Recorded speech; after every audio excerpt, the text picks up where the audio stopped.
सहनाववतु सहनौ भुनक्तु सह वीर्यं करवावहै तेजस्विनावधीतमस्तु मा विद्विषावहै। ओम शांति शांति शांति। वैदिक जीवन पद्धति में हम ऋग्वेद के प्रथम मंडल के 179वें सूक्त का स्वाध्याय कर रहे हैं और पहले मंत्र का हमने स्वाध्याय किया था जिसमें गृहस्थ आश्रम का समय सुनिश्चित किया था, बताया था कि विद्या अर्जन प्रथम करना है और विद्या अध्ययन करके पुरुषार्थ करके ब्रह्मचर्य आश्रम की मर्यादा को व्यवस्थित करते हुए अपने समुचित विद्याध्ययन में श्रम किया गया है और उस प्रकार से जब वह विद्या से युक्त हो जाता है युवक या युवती, तो उस युवती का कन्या का जो शक्ति का संचय करने वाला पुरुष है पत्नी के रूप में उसको ग्रहण करके गृहस्थ में प्रवेश करे। शरीर से भी मन से भी दोनों को बलिष्ठ होना चाहिए, वर को भी वधू को भी। उस युवक को उस युवती को जिसने अपने शरीर को मन को पूर्ण रूप से साधा है, तपस्या की है, ब्रह्मचर्य काल की तपस्या ही सबसे श्रेष्ठ तपस्या कही जाती है और यही पिछले वेद मंत्र में हमने पढ़ा था। इसका जो पालन करता है जीवन में, वो मान के ये हम चले कि वो पूरे जीवन का आधार तैयार कर रहा है और आधार यदि बिल्कुल ठीक है, ठोस है, मजबूत है, शक्ति संपन्न है, तो कोई चिंता पूरे जीवन की होती नहीं है। और जिसके जीवन में कोई तैयारी नहीं है, आलस्य है, प्रमाद है, काम है, क्रोध है, लोभ है, मोह है, ईर्ष्या है, द्वेष है, छल कपट से युक्त जिसका जीवन है, उसका जीवन भी ये समझ लीजिए कि कोई जीवन है क्या, अर्थात ना के बराबर है। उसका होना ना होना दोनों बराबर है। परंतु यदि वो सात्विक स्थिति में आगे चल रहा है, बढ़ रहा है और वह जीवन को अच्छा बनाने का प्रयास कर रहा है, क्योंकि तन और मन हमारे पूर्व जन्म के संस्कारों से भी प्रभावित होते हैं,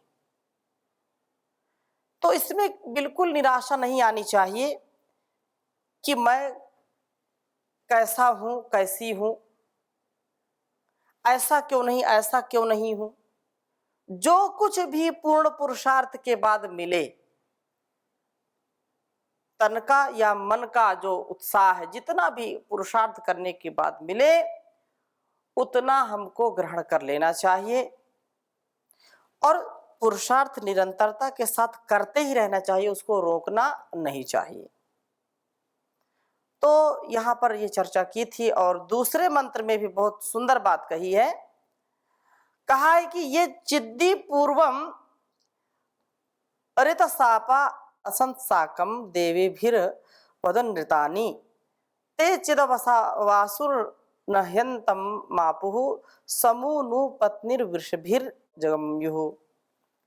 कहा कि ये जो चित्त ही निश्चय से पूर्वे अपना पूर्ण करने वाले, ऋत सापह ऋत से अपना मेल करने वाले आसन थे और जिन्होंने ब्रह्मचर्य आश्रम में अपना पालन पूर्ण किया, ऋत ज्ञान वेद के सत्य ज्ञान को प्राप्त करने का प्रयत्न किया और जिन्होंने देवे भी साकम अपनी आचार्यों के साथ ऋतानी अवदन सत्य जानों का ही उच्चारण किया है, ते चित वे भी अवासुहु, अर्थात जीवन के अंत की ओर बढ़ गए हैं, उनका जीवन ढलने को आया है, सत्य जानों का ही उच्चारण किया करते हैं वे अवासुहु। परम अंतम नहीं आप हो, जान के अंत को प्राप्त नहीं किया है। जान के अंत तक पहुंचकर गृहस्थी बनने का विचार करना तो व्यर्थ है। अतः नु अब पूर्व इसके कि जीवन ढलना आरंभ हो जाए, अर्थात युवा अवस्था में ही वो निश्चय से पत्नी, जो पत्नियां हैं वृषभी शक्तिशालियों पति के साथ जो है संजगमी हो, संगत होकर के रहें, इस प्रकार से मिल करके अपने वंश कर संतान को जन्म देने वाले हों। ब्रह्मचर्य आश्रम में ज्ञानी आचार्यों के साथ ऋत ज्ञान को प्राप्त करने वाले युवकों को युवा पत्नियां मिले, अर्थात जिनमें पूर्ण सामर्थ्य, ऐसा युवक भी ऐसी युवती भी जो निरोग है, न मन का रोग है न शरीर का रोग है। अपवाद में तो थोड़ा बहुत हो ही जाता है रोग, इससे शरीरम व्याधि मंत्रियम, जब हमारे असंयम पूर्वक दिनचर्या हमारी होगी तो कुछ ना कुछ तो होता ही होता है। परंतु एक जो स्तर हमारा है उस स्तर से हमको नीचे नहीं आना चाहिए, इसलिए ये बात कही है और बहुत सुंदर ही बात है, इसको हमको ऐसे ही करना चाहिए। और परिवार को चलाने के लिए बहुत ही सुंदर बात कही है कि कैसे जीवन को जो है जीना चाहिए, क्योंकि यहाँ पर ऋषि लोपामुद्रा है, अगस्त्य है और देवता दंपति, दंपति की चर्चा चल रही है।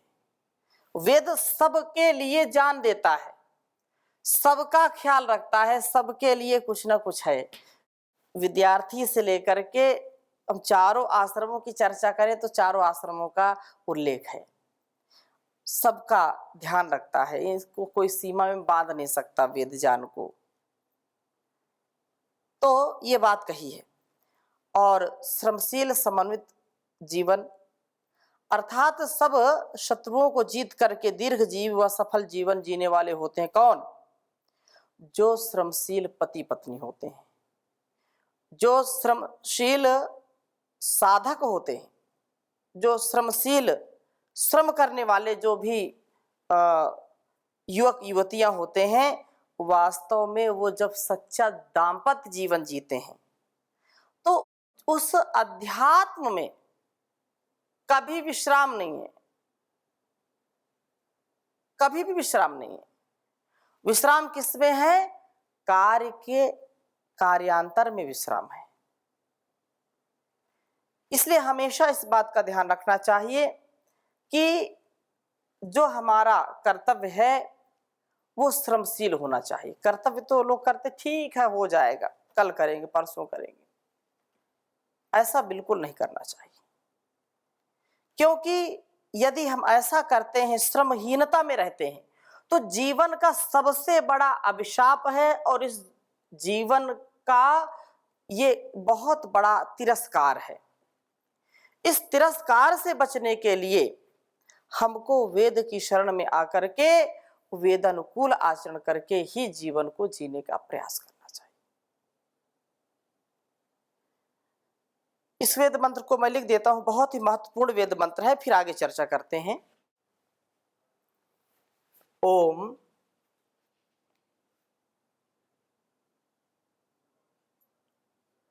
न मृषा श्रांतम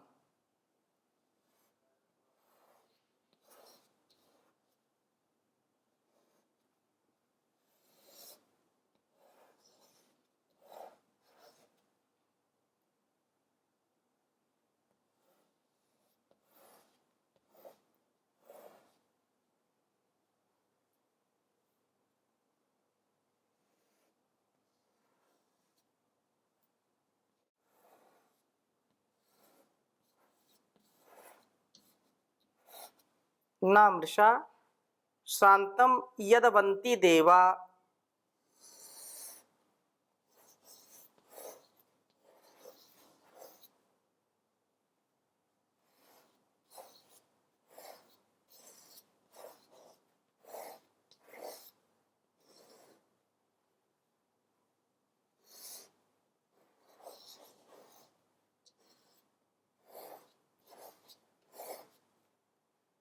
विश्वा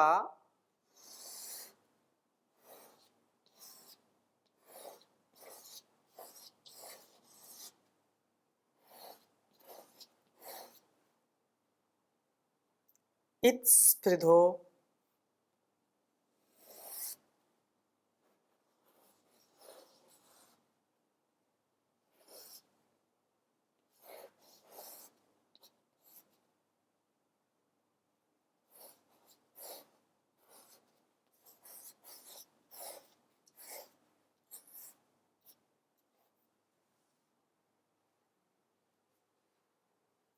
अभ्यस्नवाव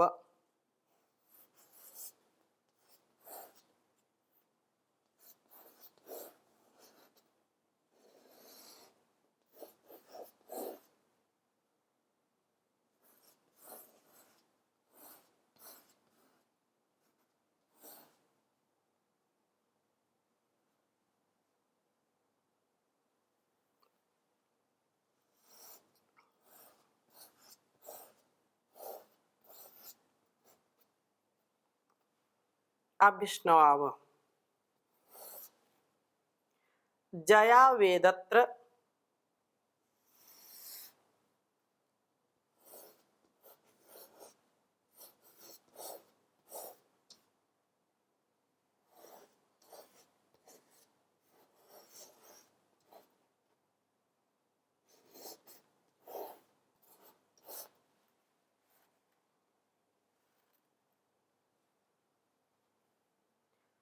शतनीथमांजीम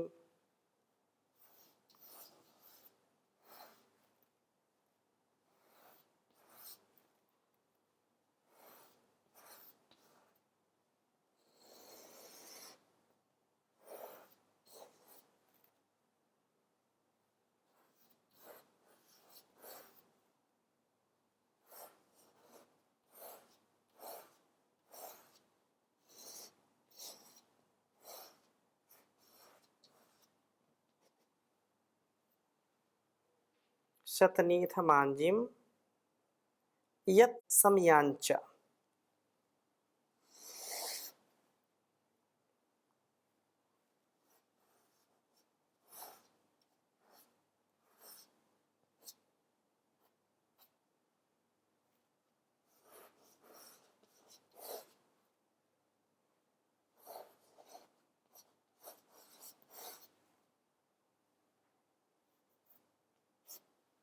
यत् सम्यंच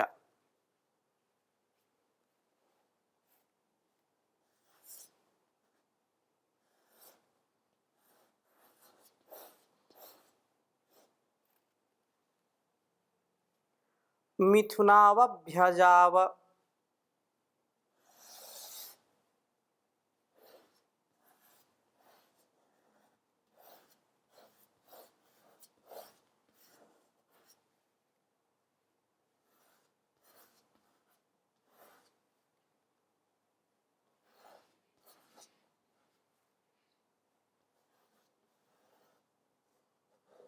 मिथुनावभ्यजाव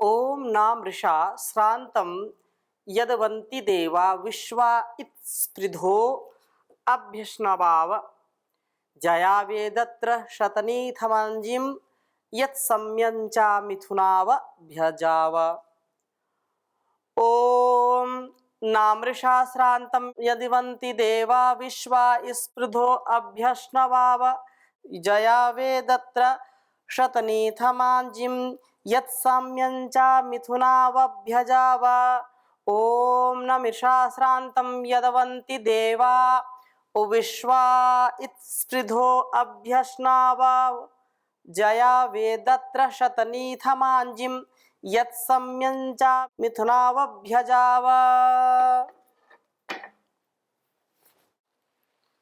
बहुत ही सुंदर बात कही है।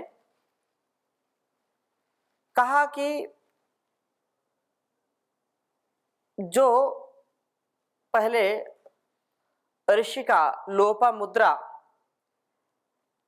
ने जीवन को 3 भागों में विभक्त करते हुए बात कही थी। 2 मंत्रों में उसकी चर्चा आई थी। और अब अगस्त्य कहते हैं कि न मृषा, यह सत्य नहीं है यत की श्रांतम, श्रम के द्वारा श्रांत पुरुष को देवाः सब देव अवंती रक्षा करते हैं। न ऋतेर संतस्य सख्याय देवाः, जो श्रमशील नहीं देव उनके मित्र नहीं होते। यदि ब्रह्मचर्य काल से लेकर के दाम्पत्य जीवन काल में भी हम पुरुषार्थ नहीं करते हैं, पुरुषार्थ से डरते हैं, तो कभी भी देव हमारी रक्षा नहीं करते। जो अपनी स्वयं की रक्षा सुरक्षा करता है, अपने स्वयं को जीवन को सुंदर बना करके चलाता है, उसे सब सहयोग करते हैं, उसे देव भी चाहते हैं। अतः यह बिल्कुल सत्य है कि सब देवों से रक्षित होकर के, श्रम करते हुए सब देवों से रक्षित होकर के हम पति पत्नी, क्योंकि दाम्पत्य जीवन की चर्चा चल रही है और देवता दंपति है, कहा कि जो पति पत्नी आपस में रक्षित होकर के जीवन को चला रहे हैं, इत निश्चय से विश्वास सब स्पृधा, स्पर्धा करने वाले शत्रुओं को भी अभी अस्नवाव जीत लें। श्रम के द्वारा शक्तिशाली बनकर के ही हम काम, क्रोध, लोभ आदि शत्रुओं पर विजय प्राप्त कर सकते हैं। जितना जितना हम अपने सामर्थ्य को, अपनी शक्ति को बढ़ाते जाएंगे, उतना उतना इस जीवन और इस जगत पर हमारा आधिपत्य होता जाएगा, उतना उतना नियंत्रण आता जाएगा। अगर हम प्रमाद करेंगे, आलस्य करेंगे, पुरुषार्थ नहीं करेंगे, तो वह जो सामर्थ्य उस ईश्वर से हमको मिला वो भी धीरे धीरे क्षीण होता चला जाएगा। इसलिए कहा है कि श्रम के द्वारा शक्तिशाली बनकर के ही हम इन शत्रुओं पर विजय प्राप्त कर सकते हैं। अत्र इस जीवन में हम शतनीथम 100 वर्ष तक चलने वाले आजिम, इस जीवन संग्राम को जयावइत जीतेंगे ही। कितना आत्मविश्वास से यह भरा वेद मंत्र है, हमको आत्मविश्वास दे रहा है, आत्मविश्वास हमारे अंदर जगा रहा है कि जयावइत जीतेंगे ही जीतेंगे। यदि सम्यंचा मिलकर चलने वाले मिथुनौ, हम दोनों अभ्यजाव, वेद मंत्र में क्या कहा है? मिथुनाव अभ्यजाव, अर्थात इन शत्रुओं पर आक्रमण करेंगे। वस्तुतः पति पत्नी का परस्पर जो समन्वय जीवन है, समन्वयमय जो संगतिकरण है, जो एक दूसरे के प्रति जो सम्मान का भाव है, जो एक दूसरे के प्रति आदर का भाव है, उस आदर के भाव से युक्त होकर के जब पति पत्नी अपने जीवन को चलाते हैं, जगत को सुंदर बनाना चाहते हैं, तो निसंदेह है यह अंदर का जो शत्रु है या बहुत सारे जो शत्रु हैं उनका भी दमन होता है और बाहर के शत्रुओं का भी दमन होता है। इस दृष्टि से ये कहा है कि जीवन यात्रा की सफलता के लिए यह पहली और मौलिक बात है कि समन्वय होना चाहिए आपसी। आपसी समन्वय नहीं होगा तो परस्पर जीवन हमारा शुद्धता से, पवित्रता से, अच्छाई और सच्चाई के साथ नहीं चल सकता है। इसलिए उसमें शक्ति, हमारी समय शक्ति भी व्यर्थ होती है, शक्तियां व्यर्थ हो जाती हैं। व्यर्थ ही नहीं, एक दूसरे को नीचा ही दिखाने में लगी रहती हैं। हमारी जो शक्तियां हैं जो मिलजुल करके बड़े से बड़े विकट संकट को भी हरा देती हैं और उस पर विजय प्राप्त कर लेती हैं। वही जब दो शक्तियां एक दूसरे के प्रति ईर्ष्या द्वेष से या एक दूसरे के प्रति छींटाकशी का भाव रखने लगेंगे, तो वह समय और वह शक्ति एक दूसरे को गिराने में, एक दूसरे की कमी निकालने में, तुम ऐसे हो, तुम ऐसे हो, तू तो ऐसी है, तू तो, और तू तो मैं घर में चलती रहती है। जिसका प्रभाव क्या होता है? जिसका प्रभाव ना संतान अच्छी और ना परिवार अच्छा। झगड़ा, फसाद, झंझट चलता रहता है और यह अंतिम श्वास तक चलता रहता है। जीवन का कुछ सुख मिला नहीं, जीवन में कुछ आनंद आया नहीं। इसलिए कहा है कि यदि अपने जीवन को सुंदर बनाना चाहते हैं, सफल बनाना चाहते हैं, तो हमको परस्पर मिलजुल करके जीवन को चलाने का प्रयास करना चाहिए और पति पत्नी श्रमशील हों, परस्पर मिल करके चलने वाले हों, तब ये सब शत्रुओं पर जो है विजय प्राप्त करके, जीत करके दीर्घ जीव व सफल जीवन बन जाते हैं। सफल जीवन हो जाता है, दिव्यता से, भव्यता से परिपूर्ण हो जाता है। एक पल का भी नैराश्य जीवन में नहीं आ पाता है। इसलिए अपने जीवन का हर पल, हर क्षण हमको प्रयास करके सुंदर बनाने का इसको प्रयास करना चाहिए। इस प्रकार से जब जीवन में धर्म की कमाई हम कमाते हैं, धर्म की कमाई, ये अपना जो निजी जीवन है, इस जीवन में भी अनेक कर्तव्यों से बंधे हैं। जैसे अभी दंपति ऋषि है इस वेद मंत्र का, उस वेद मंत्र को हम आत्मसात करें। जो सच्चा, लोग बोलते हैं कि परिवार में कलह रहती है, क्यों रहती है? परिवार में कलह कोई नहीं चाहता है, लेकिन जहां कलह होगी वहां पर बड़ी हानि होती है। जहां पर सुमति है, एक दूसरे के प्रति आदर का भाव है, सम्मति है, जहां पर सहमति है, जहां पर रजामंदी है, एक दूसरे के कार्य में कोई दखलंदाजी नहीं करता, एक दूसरे के कार्य में अपनी भी भूमिका निभाते हैं, गलत कार्यों की नहीं, अच्छे कार्यों के लिए हम कह रहे हैं। तो यह वास्तव में सच्ची संपदा है, सच्चा सुख है, सच्चा आनंद है और कोई दूसरा उपाय नहीं। बहुत सुंदर बात कही है, कमाले धर्म धन प्यारे, सफर में काम आएगा, सकल सुख संपदा होगी, बड़ा आनंद पाएगा,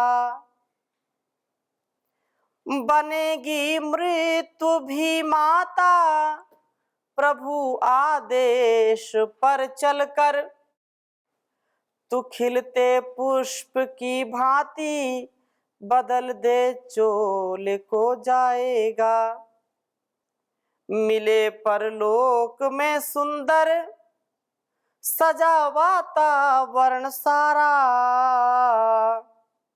है केवल धर्म जो दोनों ही लोगों को बनाएगा।